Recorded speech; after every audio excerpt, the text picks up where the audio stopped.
Jilli kolleejjii barsiisota fedhii addaa sabbataa irraa dhufan hojiilee inisheetiivota misooma mana barumsaa Adaamaa sadarkaa lammaffaa keessatti hojjetamaa jiru daawwatan. Manni barumsaa sadarkaa lammaffaa Adaamaa hojii baruu fi barsiisuutiin cinatti hojiilee inisheetiivota garaa garaa irratti hojjechaa jira. Bu'uuruma kanaan jilli kolleejjii barsiisota fedhii addaa sabbataa irraa dhufan hojiilee inisheetiivota garaa garaa mana barumsichaa keessatti hojjetamaa turanii fi hojjetamaa jiran daawwateera. Dura bu'aan mana barumsaa Adaamaa sadarkaa lammaffaa obbo Hussein Bariisoo jila daawwannaa dhufaniin baga nagaan dhuftan jechuun manni barumsaa keenya hojiilee baruu fi barsiisuutiin qofa osoo hin taane hojiilee inisheetiivota garaa garaa hojjechuun hojii gurguddaa hojjechaa jira jedhan. Akkuma beekamu hojiin barnootaa hojii bal'aadha.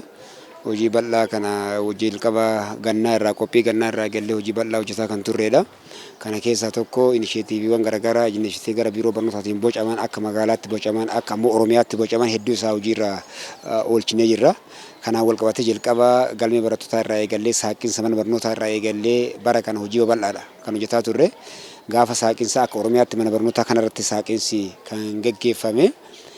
Hojiin ganna hojjetaa ture tokkoffaa daree barnootaa hunda isaa haaromsinee halluu wal fakkaataa akka ta'u goonee dallaa mana barnootaa keessatti raazoo bakka barbaachisu hunda galchinee manneen fincaanii haaromsinee balbala kan qabne balbala itti ijaarree inni itti aanu ammootu biqiltuuwwan kanaan dura mukkiin kanaan dura umrii dheeraa qaban hedduu isaanii maqsinee biqiltuu nyaataatiin bakka buusnee itti aansuudhaan ammootu inisheetiiwwan lukkuu mana kana keessatti ijaarree lukkuun har'a lukkuu 1,000 oltu mana kana keessatti tajaajila adda addaa kennaa jira.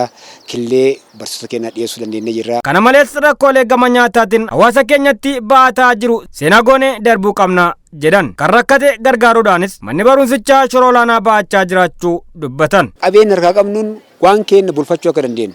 Waan keenya hojjechuu akka dandeenyu lafa qabnu kanarratti yoo hojjenne ammoo hiyyummaa kana seenaa gochuu akka dandeenyu. Kanaaf instituutiidha yoo jedhu dura iyyuu maali dhaabbata kanaafi lafa bal'aa kana qabatee maatii kana maal deeggareera hawaasa naannoo kana maal deeggareera ijoollee quba as oolchitee barsiifatee galuudha.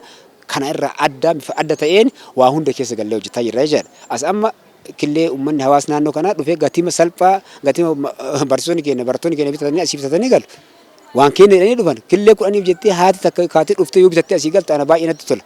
Maaliif galma tokko galmeessineerra jechaadha. Kanaaf wantoota kana kunniin maalidha? Bakka hundatti mana barumsaa baay'ee qabnu, iddoo baay'ee qabnu hunda isaa oduu hojjennee oduu kunuunsinee biyya tana biyya deeggaramtu osoo hin taane biyya biroo deeggartu gochuu hin dandeenyaa waan jennu kana qabna. Diiniin kolleejjii barsiisota fedhii addaa sabbataa obbo Darajjee Baqqalaa manni barumsaa sadarkaa lammaffaa Adaamaa fakkeenyummaa addaa akka qabu gurra keenyaan dhagaa turre jedhan. Kan gurraan dhageenya olitti immoo arguudhaan hojiilee jiran daawwachuun hubannoo arganneerra jechuun hubannoo arganne immoo nutis hojiitti jijjiiruudhaaf qophiidha jedhan. Mana barumsaa Adaamaa sadarkaa lammaffaa akkuman gurraan dhageessanitti akkuma hojjetaan keenya barsiisan keenya akkuma gurraan dhageessanitti waan guddaa arganne waan ta'eef daawwannaa hedduu deemneerra daawwannaa barnootaa deemneerra.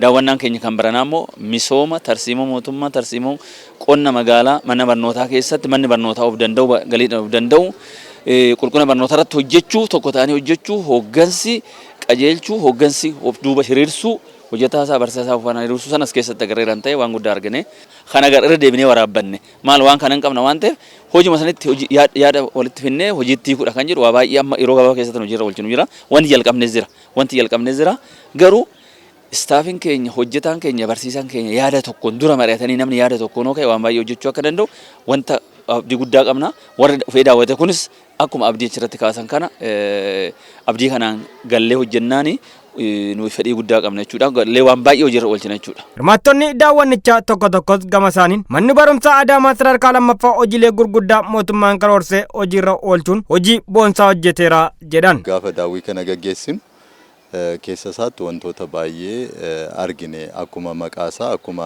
ittiin odeeffamaa ture san waa baay'ee argine kanneen keessaa rakkoo qaala'insa jireenyaa barsiisaa irra jiru furuudhaaf sochiin taasifamaa jiru akkasuma immoo barsiisaan kun jireenya fooyya'aa akka jiraatuuf yaaliin taasifamu sun immoo dhaqee qulqullina barnootaa irratti gumaacha akka qabu wantoonni baay'een walitti hidhamiinsaan wal dubbisanii akka hojjetamaa jiran waan nutti agarsiisu kan argine jechuudha. Isa kana baay'ee nutti quufe biqiltuun illee akkasitti oomishamaa jira kunillee qaala'insa kanaan wal qabatee waan baay'eedha horsiisni lukkuu jira wantumti manii tunnum wanni mana kana keessa jiru manneen hojii kamiyyuu akkanatti hojjete ta'e jijjiirama guddaa dhufa. muuxannoo guddaa kanan jedhamne irraa fudhanneerra.